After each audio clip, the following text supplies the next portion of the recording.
Most people don't set out to destroy their own lives. No one wakes up one day and says, "I think I'll betray everything I've built." But the road to ruin is rarely paved with grand, reckless decisions. Instead, it happens in tiny, almost imperceptible steps. There's an unspoken truth about married women that many men fail to see. It's not that they are weak. It's not that they lack morals. It's that human nature is wired for temptation. And for some, resisting it becomes harder than they ever imagined.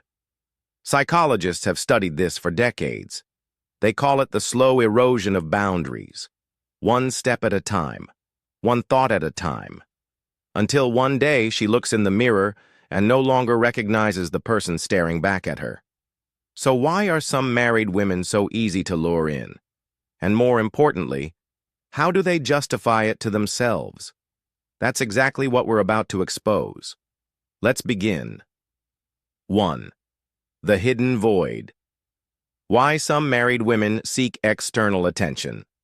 A great marriage is a partnership. It cannot be great without being a partnership. Helen Mirren. At its best, marriage is a bond that weathers time, trials, and temptations. But not all marriages stay as strong as they once were. Some women, despite their vows, find themselves drawn to attention outside their marriage. And contrary to what most people assume, it's not always about physical attraction. It's psychological.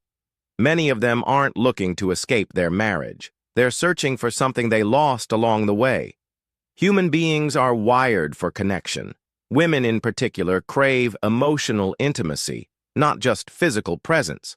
In the early years of marriage, that intimacy is intoxicating. Late-night conversations, stolen glances, the excitement of being truly seen. But over time, routine takes over. Conversations shift from dreams and desires to grocery lists and household chores. Passion gives way to duty. And worst of all, she starts to feel invisible. This is where the danger begins. Dr. John Gottman, a renowned relationship psychologist, explains that the silent killer of relationships isn't conflict. It's indifference. When a woman no longer feels noticed by her husband, her subconscious starts seeking validation elsewhere, sometimes without her even realizing it. A simple compliment from a stranger. A conversation with a man who actually listens, a moment where she feels interesting again, and suddenly that tiny interaction feels like oxygen after years of suffocation. Marriage brings stability, but the downside of stability is that it often kills excitement. In psychology, this is called the Coolidge effect, the idea that novelty triggers desire. And if a woman has been married for years, if every day looks the same, then even the smallest spark of something new can feel electrifying. Not because she doesn't love her husband, not because she's a bad person, but because she misses the thrill of feeling wanted. We are most alive when we are in love. But love is not just about being together. It's about being chosen again and again. F. Scott Fitzgerald. When a woman feels pursued, when she feels like she has power over a man's desire, it reminds her of a version of herself she thought was long gone. The younger version, the confident version, the version who felt effortlessly attractive. And so, even if she never intends to cross any lines, she might start walking closer to them, because in those fleeting moments, she feels alive again. Another overlooked reason? Social identity loss. Before marriage, she was an individual, a mystery, a person with dreams, passions, and ambitions. After marriage, she becomes defined by her roles: wife, mother, caretaker. And while those roles are beautiful, they can also become suffocating. If a woman no longer feels like her own person, she might start seeking interactions that make her feel separate from her role. And sometimes, that interaction comes in the form of another man. 2. The justification game. How the mind excuses what the heart has already decided. The mind will always find a way to justify what the heart has already decided. Anonymous betrayal doesn't happen overnight. It's a slow, slippery process.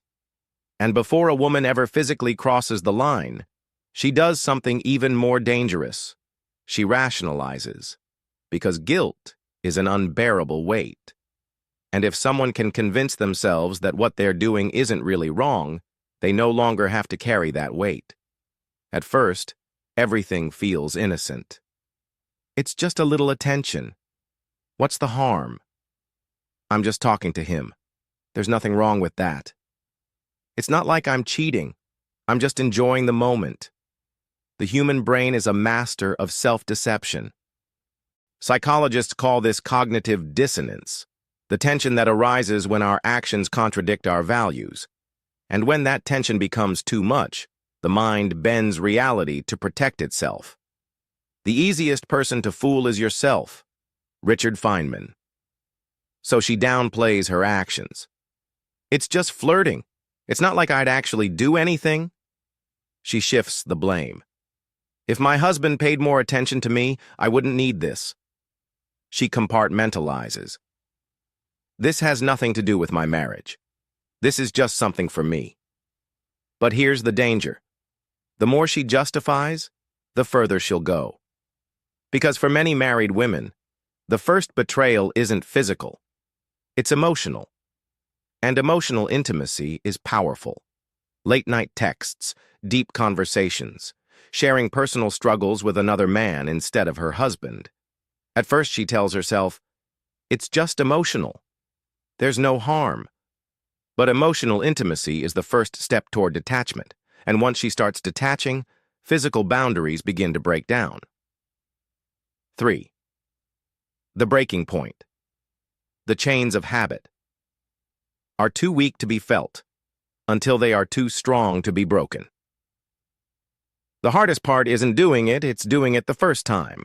Psychologists call this threshold theory, the idea that people who swore they'd never do something eventually do. The first message she knows she shouldn't send. The first meetup that's just as friends. The first lingering touch she doesn't pull away from. That's the moment everything shifts. Because after that first time, the second time is easier. What we do repeatedly, we become. Aristotle. And before she knows it, what once felt forbidden starts to feel normal. At first, lying feels unnatural. The guilt is unbearable. But the human mind is terrifyingly adaptable. And after a while, the guilt disappears. She gets better at covering her tracks, and eventually she convinces herself that what she's doing isn't wrong. The final shift. At some point, she stops seeing her marriage as her primary relationship. Her husband becomes the other man, and when that happens, there are only two ways the story ends. She gets caught, or she walks away, unable to live the double life anymore. So if you understand this truth, you hold power. The power to see what others miss. The power to recognize the silent signals before they turn into something irreversible. And with that knowledge, you'll never be blind to the game again. This is Stoic Guide. Until next time, take care.